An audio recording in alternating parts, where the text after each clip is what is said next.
He was convinced that the restoration of Israel could not take place until the Jews had spread throughout the world.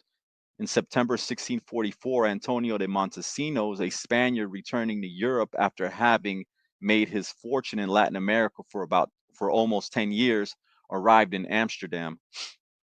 Antonio rushed to see Rabbi Menashe as well as the other Jewish leaders to tell them his incredible story.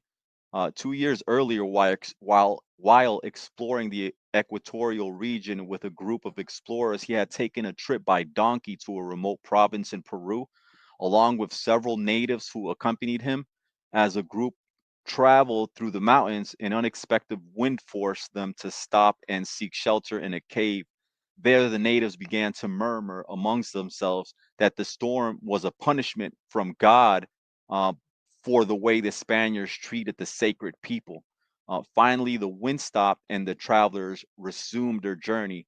Several weeks later, after his return to Ecuador, the Inquisition arrested him on suspicion of being a Judaizer. While in prison, he began to reflect on the comment he had heard from the natives and promised that if he were to be released, he would go in search of this sacred people. Fortunately, he did not have to wait too long because he was related. All the listeners were fascinated by this story. Now, somewhere in the world, a remnant of the people of Israel was discovered.